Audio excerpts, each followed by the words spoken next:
बहुत समय पहले की बात है। पहाड़ों की गहराइयों में एक छोटा सा गांव था जिसका नाम हिमगिरी था। ये गांव अपनी जमाने वाली ठंड के लिए दूर दूर तक जाना जाता था। हर साल यहाँ ऐसी कड़क सर्दी पड़ती थी कि लोगों का घर से बाहर निकलना मुश्किल हो जाता था। अरे दादा, आज तो हड्डियां तक जम रही हैं। हाँ भाई, इस बार की ठंड तो पिछले सारे रिकॉर्ड तोड़ने पर तुली है। रजाई से बाहर निकलने का मन ही नहीं करता। बस लगता है गर्मा गर्म चाय पीते रहें और कहीं जाना ही ना पड़े।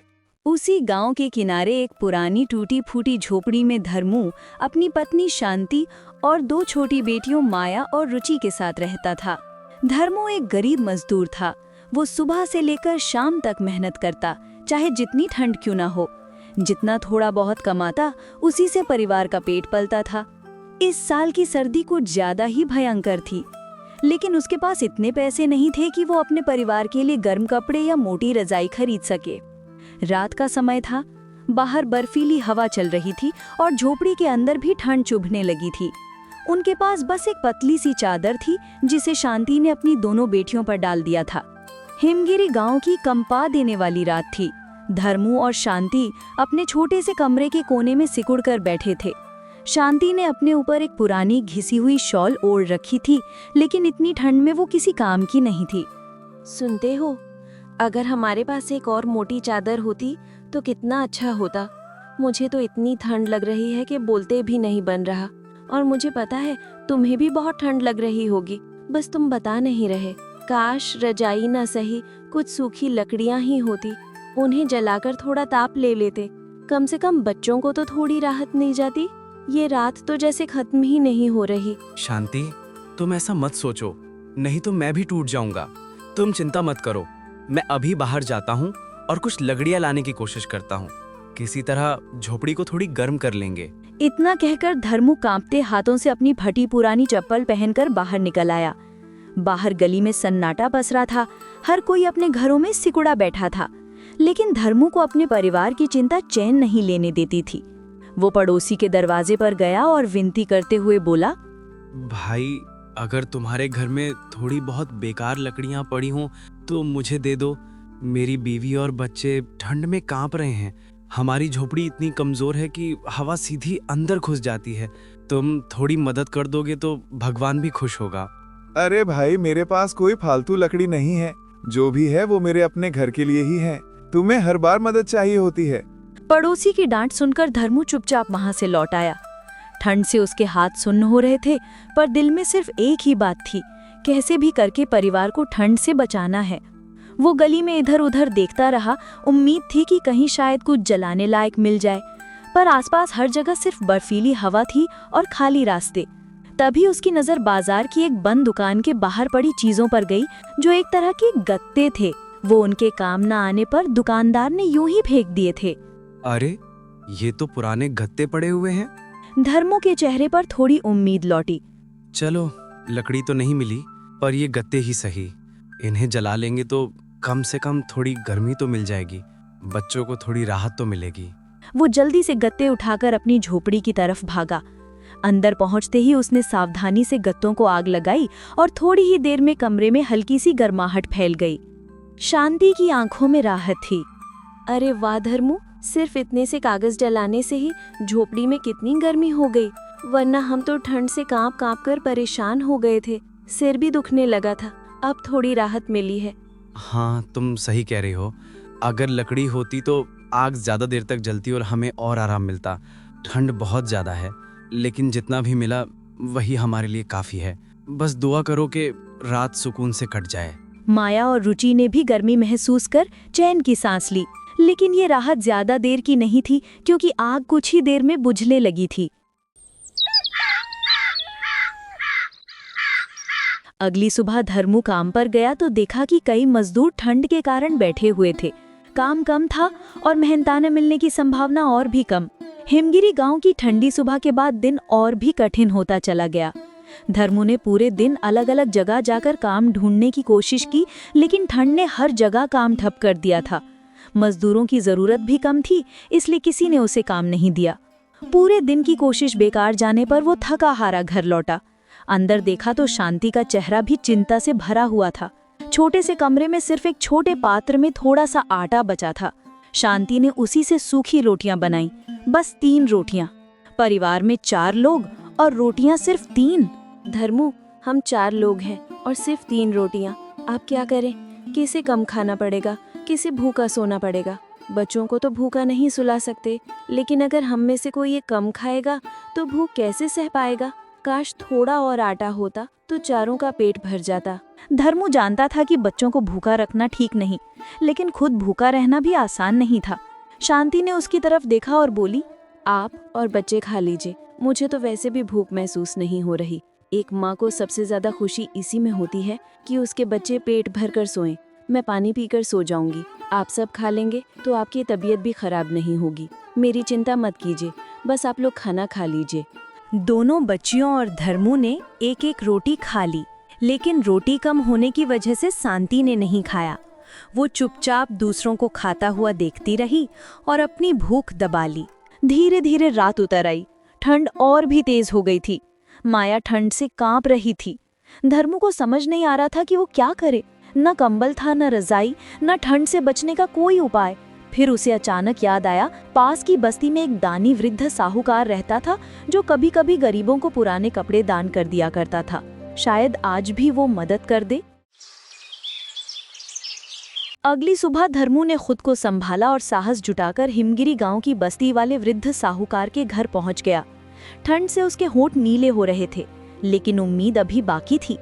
उसने झिझकते हुए दरवाजे पर दस्तक दी और बोला, साहब, क्या आपके पास कोई पुराना कंबल या रजाई हो तो कृपा करके दे दीजिए। मेरे घर में सिर्फ एक ही पुरानी रजाई है जिसे मैं अपनी बेटियों को ओढ़ा देता हूँ, मगर खुद ठंड में कांपता रहता हूँ। इसलिए आपकी मदद मांगने आया हूँ। अगर कोई पुरानी चादर, कंबल, चाहे फटा हुआ ही क्यों ना हो, मुझे दे दें। किसी तरह ठंड से बचने के काम आ जाएगा। साहूकार ने उसे ध्यान से ऊपर से नीचे तक देखा। धर्मू की हालत सच में दयनीय थी। भाई, तुम्हारी हालत सुनकर दिल पसीज गया। ठंड इस बार बहुत ही कड़क है। बिना गर्म कपड़ों के रहना आसान नहीं। रुको, मैं देखता हूँ। शायद मेरे पास एक पुराना कंबल और एक चादर है। भले पुराने हों पर तुम्हारे काम आ जाएंगे। और हाँ, अगर जरूरत पड़े तो फिर आ जाना। जितनी मदद बन पड़ेगी करूँगा।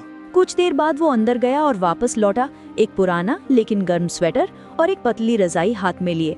धर्मू की आंखें भर आई। उसने हाथ जोड़कर कहा, साहब, आपने बहुत बड़ी मदद की। भगवान आपको खुश रखे। और वो तेजी से अपनी झोपड़ी की ओर भागा। घर पहुंचते ही शांति ने उत्सुकता से पूछा, क्या मिला? धर्मू ने मुस्कुराकर स्वेटर और रजाई आगे बढ़ा दी। शांति ने तुरंत रजाई माया और रुचि पर डाल दी। छोटी बच्चियों ने गर्माहट महसूस होते ही राहत की सांस ली। धर्मू के लिए ये किसी खजाने से कम नहीं था, लेकिन उसके मन में अब भी एक चिंता थी। धर्मू को ऐसा लगा जैसे उसने दुनिया की सबसे बड़ी दौलत हासिल कर ली हो, लेकिन धर्मू अब भी चिंतित था। कुछ दिनों तक मिली वो थोड़ी गर्मी और मदद धर्मू के लिए राहत तो थी, लेकिन स्थायी समाधान नहीं। वो जानता था कि परिवार को बचाने के लिए उसे जल्दी से जल्दी कोई काम ढूंढना होगा ताकि रोज की जरूरतें पूरी हो सकें। उसी शाम जब वो बर्फीली हवा में काम की तलाश में निकला तो उसकी मुलाकात हिमगिरी की मंडी में एक दुकानदार गुप्ता जी से हुई। गुप्ता जी उनकी किराना दुकान के बाहर खड़े थे और उन्होंने देखा कि धर्मू ठंड से कांप रहा है और चेहरे पर चिंता की लकीरें साफ दिख रही थीं। क्या बात है धर्मू, आज काम पर नहीं गए? साहब, काम ही नहीं मिल रहा। ठंड इतनी बढ़ गई है कि मजदूरी भी कम हो गई है। सुबह से कई जगह गया, लेकिन सबने मना कर दिया। घर में राशन खत्म होने वाला है। समझ नहीं आता क्या करूं। बच्चियां ठंड में कांप रही हैं और मैं उनके लिए कुछ नहीं कर पा रहा। ऐसे ही रहा तो पता नहीं हम ये सर्दी कैसे काटेंगे। सुनो धर्मू, मेरी दुकान पर थोड़ा काम है। अगर तुम चाहो तो मेरी मदद कर सकते हो। काम आसान नहीं है, ठंड में भाग दौड़ करनी पड़ेगी, लेकिन मैं तुम्हें कुछ पैसे और खाना जरूर दूंगा। कम से कम इससे तुम्हारे घर का चूल्हा जलता रहेगा और ठंड में थोड़ी राहत मिलेगी। तुम मेहनती इंसान हो और मुझे ऐसे ही लोगों की जरूरत है। सच में साहब, अगर ऐसा हो जाए तो मेरा परिवार भूखा नहीं सोएगा। मैं कोई भी मेहनत करने को तैयार हूँ। बस एक मौका दे दीजिए। मैं सुबह से रात तक जितना कहेंगे उतना काम करूँगा। बस इतना चाहता हूँ कि मेरे बच्चों को 2 वक्त की रोटी और ठंड से बचने के लिए कुछ मिल जाए। उस दिन धर्मू पहली बार चैन की सांस लेकर घर लौटा। कई दिनों बाद उसके दिल में उम्मीद की एक किरण जगी थी। अब उसके पास काम था और अपने परिवार को बचाने का एक रास्ता भी। घर पहुंचकर उसने सब कुछ शांति को बताया। शांति की आंखों में चमक आ गई, मानो ठंड में भी सूरज निकल आया हो। कुछ ही दिनों में जब धर्मू की कमाई थोड़ी ठीक होने लगी, एक शाम वो बाजार से लौट रहा था कि उसने रास्ते के किनारे एक बूढ़े आदमी को ठंड में कांपते हुए बैठे देखा। क्या हुआ भाई, इतनी ठंड में यहाँ क्यों बैठे हो? ये जगह तुम्हारे लिए ठीक नहीं है। क्या बताऊं भाई, ठंड ने बेहाल कर दिया है। न कोई घर है, ना सहारा, बस यही फुटपाथ बचा है। भूख से जान निकल रही है और बदन ठंड से जम रहा है। कहाँ जाऊं? अपना कहने वाला कोई नहीं। कभी मैं भी कमाता था, खुशहाल जीवन था, पर वक्त ने सब छीन लिया। उसकी बातें सुनकर धर्मू जैसे पत्थर का हो गया। उसे अपने पुराने दिन याद आ गए। वही भूख, वही ठंड, वही लाचारी। बिना कुछ सोचे उसने अपने पास का एक पुराना गर्म स्वेटर उतारा और उस आदमी के कंधे पर रख दिया। घर पहुंचते ही शांति ने देखा और मुस्कुरा दी। हमारे पास अभी भी ज्यादा कुछ नहीं है, लेकिन तुमने फिर भी किसी की मदद की। तुम्हारी इंसानियत देखकर मुझे तुम पर गर्व है। धर्मू ने सिर हिलाया और माया और रुचि को गले से लगा लिया। अब ठंड उन्हें डराती नहीं थी, क्योंकि उनके पास एक दूसरे का साथ था और सबसे बढ़कर जीवन जीने की एक नई उम्मीद। धर्मू, मैंने कहा था ना, एक दिन हमारी हालत भी ठीक होगी। इसीलिए कहते हैं, कभी हार नहीं माननी चाहिए। मुश्किलें आती हैं, लेकिन अगर इंसान हिम्मत और मेहनत से डटा रहे तो हालात जरूर बदलते हैं। समय बीतता गया। कभी जो गहरी तकलीफें थीं, वे अब धीरे धीरे पीछे छूटने लगी। धर्मू और शांति ने जीवन में बहुत संघर्ष देखे थे, लेकिन अब उनके घर में उजाला लौट आया था, क्योंकि हर अंधेरे के बाद रोशनी जरूर आती है। शांति ने चूल्हे के पास बैठते हुए कहा, आज हमारी हालत पहले से बहुत बेहतर है। धीरे धीरे हमारी बेटियां भी बड़ी हो जाएंगी, फिर एक दिन हम उनकी शादी भी कर देंगे। पर धर्मू, मुझे इस बात का दुख रहता है कि हमारा कोई बेटा नहीं है। उनकी शादी के बाद हम दोनों अकेले रह जाएंगे। अरे शांति, ऐसा क्यों सोचती हो? क्या हुआ अगर हमारा बेटा नहीं है? मुझे तो हमारी दोनों बेटियां किसी बेटे से भी बढ़कर लगती हैं। मैं तो बस यही दुआ करता हूँ कि उनका नसीब चमके, वे खुश रहें और अपनी जिंदगी में आगे बढ़ें। हाँ, ये सच है कि उनकी शादी के बाद हम अकेले रह जाएंगे, लेकिन इसका मतलब ये नहीं कि हमारी जिंदगी में खुशियाँ खत्म हो जाएंगी। हम एक दूसरे के लिए ही काफी हैं। शांति की आंखों में नमी आ गई। ये बातें ठंड में भी दिल को गर्म कर देने वाली थीं।